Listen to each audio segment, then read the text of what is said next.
Recuerda que hoy la clave es ver y escuchar en radiolaclave.cl. Somos la clave.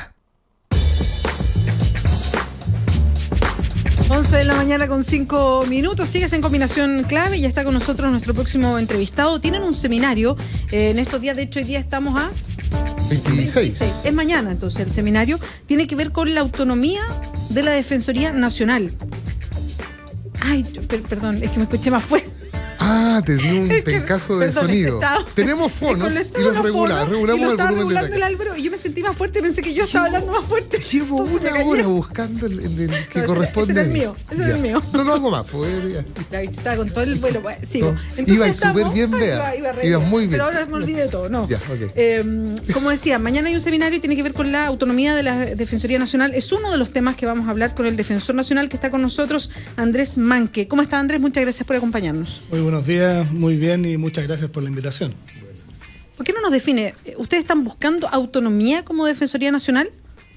A 15 años de la reforma procesal penal. A 15 años de la reforma procesal penal y en un 2015 que no es irrelevante para esta definición. Autonomía, pero no desde el punto de vista de una autonomía institucional, desde la perspectiva organizacional o de estructura de una organización del Estado, sino que derechamente como fortalecimiento de un derecho fundamental que es el derecho a defensa. Perdón, hoy día, ¿de quién depende? Como para hacer el cuadro. Nosotros dependemos hoy día del Ejecutivo a través del Ministerio de Justicia. Por el Ministerio de Justicia, sí. Perfecto. Entonces, lo que hay detrás de lo que hacen los defensores y lo que hace la Defensoría Penal Pública es materializar el derecho de defensa. El derecho de defensa no es nuestro, es de todos nosotros, por así decirlo, y aquí ya me pongo en la vereda de todos los ciudadanos de este país.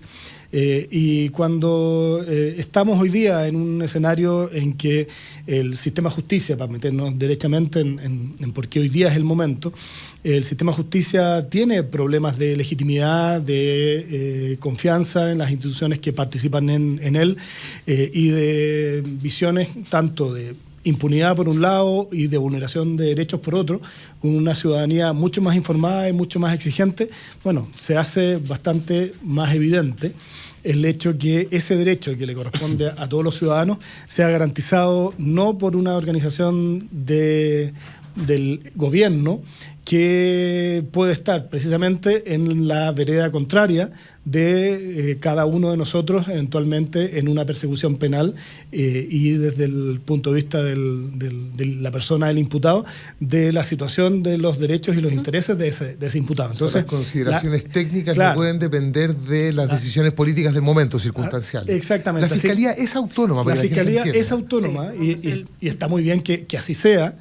Naturalmente, porque muchas veces ejerce la persecución penal en contra de funcionarios del gobierno, en contra de políticos, y necesita tanto por la independencia en la toma de sus decisiones, sino que también que esté dotada de un estatus que le permita ejercer esa persecución penal con independencia. Lo mismo pasa acá. Nosotros en determinadas defensas y en determinadas atención de personas que particularmente pertenecen a grupos vulnerables, estamos en una visión opuesta, ambas legítimas, opuesta a la visión que tiene el gobierno respecto de la situación de esa persona y naturalmente para que se dé ese derecho de defensa, se dé la relación de confianza entre un abogado y su defendido, tiene que ser una persona que sea independiente del gobierno. A ver si puede ayudar a graficar de qué manera la circunstancia, el contexto político podría, por ejemplo, inmiscuirse en perturbar o menoscabar el derecho a defensa que tienen todos los ciudadanos y ciudadanas de acuerdo a lo que señala la Constitución. Por ejemplo, la presión que hay de agenda corta, necesitamos más gente. La puerta giratoria, que se acabe la puerta giratoria, es una política que responde al clamor de las encuestas, etcétera, etcétera. Eso podría redundar a final de cuentas en una decisión política de que la ciudadanía vea a personas, a más personas, digamos, cumpliendo prisión preventiva, eventualmente condenas. Así por más tiempo, así influye, digamos, el poder político y la autonomía podría redundar en que eso se vele, digamos, la autonomía de la peor todavía, si alguno de los parlamentarios de oposición procesados hoy no tuvieran las lucas para pagar a un abogado particular, tendrían que recurrir a la Defensoría Pública, que, dependiendo del gobierno... Sí, pero El ejemplo es muy bueno. Uno siempre dice que buena la pregunta, pero es que respecto a la agenda de seguridad, en que tiene un foco, naturalmente, puesto en el aumento de las penas, en su duración, en limitar las penas sustitutivas, que son penas que no se cumplen en privación de libertad, aumentar las facultades autónomas de las policías, nosotros hemos tenido un punto de vista bastante crítico, y lo hemos manifestado en instancias como esta, ante los medios de comunicación, pero también en las distintas comisiones del Congreso, tanto en la Cámara como en el Senado. Ahora, la ministra de Justicia, Javiera Blanco, nos da la independencia para que nosotros funcionemos y podamos tener los puntos de vista contrarios a un proyecto que está impulsando el mismo Ministerio de Justicia. Pero es porque Javiera Blanco, ministra de Justicia. Perfectamente yo podría tener otro ministro de Justicia que me diga, no, pues señor defensor, usted no puede tener un punto de ejecuta vista. nomás. ¿Cómo pasó? O sea, no les pasó justo al revés, digamos, tuvieron independencia porque usted salió liderando, bueno, no es que lo liderara, pero apareció además y lo criticaron harto, liderando una conclusión contra el control preventivo de identidad. Lo conversamos la otra vez que vino. Y seguimos manteniendo la visión crítica, pero que no es una visión crítica que tenga otro fundamento que fundamentos técnicos que precisamente no van a producir esa medida, el propósito que tiene el proyecto, y nos parece que sí vulnera derechos fundamentales. Pero volviendo al tema, efectivamente podría tener la institución hoy día otra ministra de Justicia, otro ministro de Justicia, que intentara perturbar, impedir que nosotros tengamos el punto de vista que requiere el sistema de justicia, y en un cargo que, si bien yo soy elegido por un sistema de alta dirección pública, dura 3 años y es de confianza. O sea, la presidenta de la República. Mañana la ministra de Justicia, no sé si le estoy dando una buena idea, pero puede ser por otro motivo que sea una buena idea. Mañana podría decir, ¿sabe qué, señor defensor nacional? Yo le voy a pedir el cargo porque estimo que no lo está haciendo muy bien en su pega, que estaría perfecto que así lo hiciera, pero si es que las motivaciones son más bien de que estamos fortaleciendo precisamente el derecho de defensa en un ámbito en que podemos tener un punto de vista distinto con el gobierno, nos parece que es una perturbación, una amenaza seria en el derecho que nos asiste a todos nosotros, no en el fortalecimiento institucional propiamente tal desde el punto de vista estructural. Y tienen respaldo ya a nivel político, ¿no? Fíjate que ha ido creciendo. Para la autonomía, digamos. Claro. Por eso decía que no es a propósito de los 15 años de la reforma, es más que los 15 años de la reforma, es determinante el 2015 que estamos viviendo, 2015, el 2014, el presente que estamos viviendo, en que el debate de derechos fundamentales y cuál es la tutela jurídica de ese derecho fundamental, pues somos un país menos declarativo que otros de la región, en que nos quedamos con declaraciones románticas, sino que es un país bastante ordenado que trata de decir, si yo reconozco este derecho, veamos cómo lo garantizamos para que no quede simplemente en letra muerta.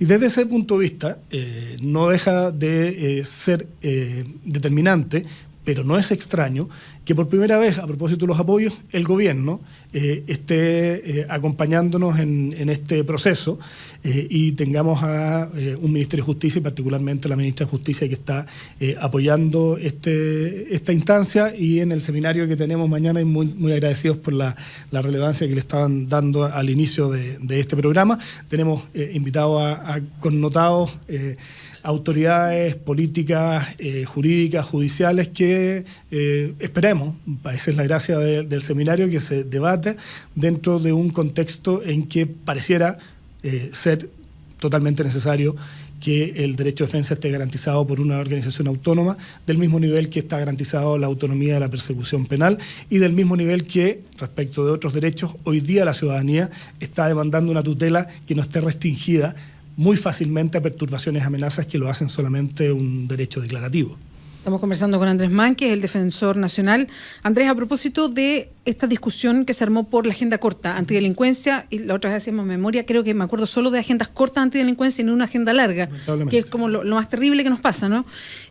A propósito de la discusión de la agenda corta, hubo una declaración de un estudio que hizo la Corte Suprema y que lo dio a conocer el presidente de la Corte Suprema, y era súper interesante, porque él decía, de alguna manera, y lo voy a poner en mis palabras, no en las de él, que son mucho más técnicas y seguramente mucho más adecuadas, pero él decía, ¿por qué estamos persiguiendo delitos menores y no vamos a los delitos grandes? Porque y no me acuerdo, pero un porcentaje altísimo de las causas eran básicamente lesiones, eran microtráfico. Hurto. Y yo no me acuerdo ni siquiera si era hurto, pero eran, delitos, es feo decirlo así, porque cuando uno le afecta a algo siempre es algo grande, pero Y delitos a la ley del tránsito también. es una cosa más pequeña respecto a los grandes delitos de impacto. Entonces le decía, estamos llenos de causas, de cosas más pequeñas, y no nos dedicamos como todo aparataje judicial a lo grande. Entonces que ahí hay una falencia importante, que ojo, que eso incide en la cifra y llamaba la atención. Por otro lado tenemos lo que usted mencionaba, la agenda corta. Entonces uno se pregunta, pucha, otra más, ¿y por qué no largas? Porque la agenda corta, lo han dicho ustedes, lo han dicho todos los especialistas, lo dijo el presidente de la Corte Suprema, no sirven para una pelea grande que tiene que ver con cómo armamos una sociedad y que tiene que ver con la delincuencia. Entonces, ¿cómo ustedes desde la Defensoría miran todo esto? Y si coincide en el análisis que hace el presidente de la Corte Suprema, en el análisis que hacen los especialistas respecto a lo que integran estas agendas cortas. La mirada nuestra es una mirada técnica, y técnica avalada porque nosotros atendemos a 350.000 personas al año, y desde que existimos como institución hemos atendido a más de 3 millones de personas que han sido imputadas, acusadas y condenadas por un delito. Y efectivamente el propósito que hay detrás de estas agendas cortas hay que entenderlo y hay que compartirlo, porque en definitiva los gobiernos no son gobiernos que están puestos en el ciberespacio o en otra galaxia, sí, sino que pero duran 4 años. Duran 4 años y sintonizan con la ciudadanía, también con los medios de comunicación, con una sociedad que está, desde algún punto de vista, pidiendo alguna de estas medidas. O sea, el hecho de criticar al sistema de justicia penal como un sistema que promueve la puerta giratoria, o que promueve que, para ponerlo en términos así de claros, que los delincuentes hagan lo que quieran con el sistema. Tenemos un problema social, comunicacional, y que el gobierno, a propósito de las agendas cortas, desde esa perspectiva, trata de sintonizar con esa solicitud. Pero esa solicitud está bastante desinformada, a propósito de lo que usted señalaba con el informe de la Corte Suprema y lo que nosotros hemos planteado también en el Congreso en ambas cámaras. Son percepciones con todo lo que eso son percepciones implica, equivocadas desde el punto de vista del manejo de la información, porque efectivamente pudiese tener mucho más impacto en la calidad de la persecución penal de los delitos de mayor connotación social el orientar esa persecución a delitos de esa entidad y no a los delitos menores o de bagatela, como se conoce. Y así lo dijo el presidente de la Corte. Pero ese es un punto de vista. Otro, mayor aún, es que respecto de las causas que se judicializan, que el Ministerio Público termina diciendo, ¿sabe qué? Aquí hay un delito, un robo violento que ha cometido Andrés Manque y le imputo ese delito. En esas circunstancias, los porcentajes de condena de nuestro sistema están muy por sobre cualquier país latinoamericano, están solo al nivel de países europeos o del norteamericano dejándolo Estados Unidos y Canadá, ni hablar de México, que queda en el contexto ¿Y por qué la sensación es la contraria? La sensación es la contraria, porque, y ahí viene el tema de la información, donde falla el sistema es lo que pasa antes del juicio. En ese delito contra la propiedad, particularmente en el caso de los robos, el 90% de los casos, y estoy dando una cifra como generalizada porque es 91, y tanto, no tiene un imputado conocido. Por lo tanto, ese no va a llegar a juicio. No supieron que, perdone que dé nombres así como me pongo yo, no supieron que fue Álvaro Escobar. Y no tienen cómo, o sea, hasta el momento, no tienen cómo saberlo. O Pancho Aguiló. O Pancho. Bastante más probabilidades de acuerdo a lo que hemos visto en esta mesa, digamos. Entonces, esa causa no se judicializa. Y resulta que las agendas cortas apuntan a aumentar las facultades de la policía, a aumentar las penas, a restringir beneficios, a aumentar, a sancionar más gravemente la reincidencia de los casos que pasan a juicio. Cuando ahí los resultados son, respecto de ese 9% de personas que cometen delitos contra la propiedad, más del 60% termina condenado a condenas que van entre 3 y 6 años de privación de libertad, en promedio. Entonces, el problema, y aquí está respecto a la sensación de impunidad, la tenemos en la etapa de investigación. Y no digo que, entonces nosotros nos lavamos las manos y no tenemos nada que decir. Bueno, somos parte del sistema de justicia, pero la agenda corta, con el propósito que tiene, no va a lograr impactar, porque el problema lo tenemos en otro lado. Está antes del juicio. Y por eso también la Corte Suprema presentaba su estudio que respecto de los delitos que se judicializaban, en cerca de un 90% terminaban en condenas en los delitos contra la propiedad, y respecto de las investigaciones de delitos contra la propiedad, en que el Ministerio Público pide la cautelar de prisión preventiva, en un 88-89% se le otorgaba. Entonces, el problema no lo tenemos ahí, lo tenemos en otro lado, y ahí es complejo. Afortunadamente, perdonen que yo hable y me extienda y no, pero le seguimos y le entendemos, que es lo importante. Que el actual fiscal nacional, el nuevo, Jorge Abbott, que ha sido nombrado a partir del 1 de diciembre, ha dicho dos cosas muy relevantes desde el punto de vista nuestro. Uno, voy a hablar primero como defensor nacional: fortalecimiento y reconocimiento absoluto de la presunción de inocencia y prudencia en los fiscales en las investigaciones penales. Pero lo otro que ha hecho es una autocrítica que yo no la había escuchado en el Ministerio Público en 15 años. El futuro fiscal ha dicho: respecto a los delitos contra la propiedad, nosotros hemos fracasado desde el punto de vista de la investigación, porque no hemos podido hacernos cargo de ese 91% de imputados no individualizados, y que no logramos generar una investigación que permita llevarlos a juicio.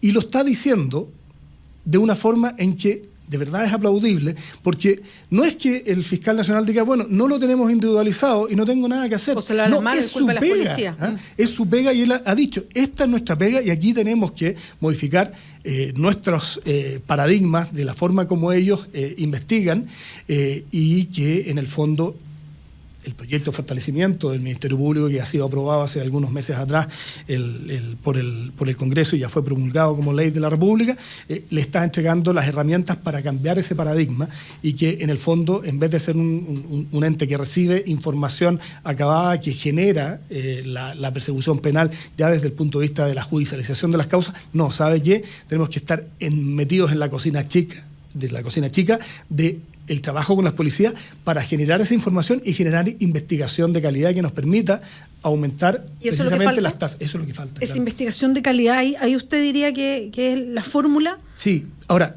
para mí es re fácil decirlo. Estamos hablando con el defensor, así claro, eso iba a decir. Para mí es re fácil decirlo, pero naturalmente, si es que la constante que tengo es que en ese tipo de delitos, que son los que generan la mayor sensación de impunidad, tengo del 88 al 91% de imputados desconocidos que yo declaro como sistema, ya dejemos de lado el Ministerio Público, las policías, los tribunales, nosotros, como sistema, que no los puedo llevar a juicio, no tengo ni siquiera ninguna posibilidad de intentar generar una sanción penal que corresponde a esos ilícitos, bueno, quiere decir que tenemos que cambiar las formas de trabajo, porque si no las cambiamos, lo que vamos a ir haciendo es precisamente aumentar la impunidad, porque ese porcentaje de imputados desconocidos ha crecido en los últimos 5 años. A mí me ha llegado 2 veces la carta de la Fiscalía diciendo: no pudimos avanzar más en su proceso porque el imputado nunca tuvimos ningún antecedente, es desconocido, no sé. A mí me han llamado por 2 teléfono veces para preguntarme si yo tengo algún antecedente que pueda aportar justamente para...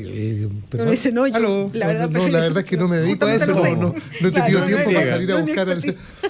Yo tengo una pregunta que hacer, porque aquí hay 2 cosas que probablemente podrían ayudar a entender a qué nos enfrentamos. En un Estado de Derecho hay una pretensión punitiva del Estado que es legítima, que eso es una obligación, ¿no es cierto? Y por otra parte está también, y uno se imagina que al mismo nivel, la obligación o el derecho puesto desde el punto de vista de los ciudadanos de ser defendido, de que se garantice el derecho a defensa, que se garantice, ¿no es cierto?, que hay un principio de inocencia, que hay un debido proceso, materializar la igualdad ante la ley a final de cuentas. Sí, sí. Yo no sé si en materia de percepciones, y si esto influye en alguna medida, para explicarse por qué pasan 15 años para que la Defensoría Nacional Pública esté hoy, mañana es el seminario, digamos, pero hoy a puertas de la autonomía, no sé si influye en materia de percepciones que la gente tiende a ver un principio, la pretensión punitiva del Estado, como más importante que el derecho a defensa, la garantía del derecho a defensa. Además del respeto, ¿no es cierto?, dado el respeto además al principio de inocencia. No sé si se ven de manera igual en términos de percepciones y si esa es una batalla en la que estamos al debe a final de cuentas. Totalmente. Ahora nosotros somos re poco llorones en esta materia, ¿eh? O sea, no nos quedamos, oye, pucha, nunca hemos sido prioridad. No, nosotros cada pelea que damos nos hemos ido avanzando en líneas especializadas de grupos vulnerables para atender a jóvenes, a condenados privados de libertad, que no estaba establecido en nuestra ley orgánica, para atender a migrantes, para atender a pueblos originarios, y hemos ido consiguiendo los espacios para desempeñar nuestra función. Pero hoy, por eso no me quiero poner tanto en esta despriorización durante 15 años. Hoy, cuando hablamos de debates constitucionales, va el correlato del derecho fundamental y cómo lo garantizamos. Entonces, es más fácil hoy día entenderlo, porque si uno habla con estudiantes de derecho, habla con juntas de vecinos, en cada uno de sus ámbitos ya están pensando, bueno, ¿cómo se garantiza esto? Nos deja poco espacio al gobierno, yo soy parte del gobierno, y al Estado para sacarnos el bulto. Por eso digo que el momento es ahora, cuando hablamos de derecho de defensa y que se tiene que generar una relación de confianza entre la persona que está imputada o acusada de un ilícito y su abogado defensor, que lo pone el Estado, porque es una obligación del Estado ponerlo. Bueno, no sirve cualquier modelo. Y tenemos que perfeccionarlo desde el punto de vista de la autonomía, que lo único que hace es generar, desde el punto de vista del ejercicio del derecho de defensa, su fortalecimiento, y desde el punto de vista de la institución que a mí me toca dirigir, muchas mayores exigencias. Porque, naturalmente, y aquí no voy a decir nada nuevo, los gobiernos, y esto no es que yo espere que el gobierno de Chile así lo haga, los gobiernos entregan autonomía a cambio de algo. No entregan autonomía porque hoy el defensor nacional es súper simpático, o que bien hacen su trabajo los defensores, que de esas 350.000 personas que atienden, 45.000 son declaradas año a año inocentes o que no tuvieron responsabilidad en la imputación que se había hecho, o que más del 30% de los juicios orales en que participan declaran la absolución. No, sino que el gobierno va a dar autonomía para fortalecer un derecho de defensa a cambio de que esa institución genere al interior espacios de control que se hagan cargo de esa autonomía, porque si no la tenemos, si no es más exigente para la institución, aquí es naturaleza humana o naturaleza de convivencia social.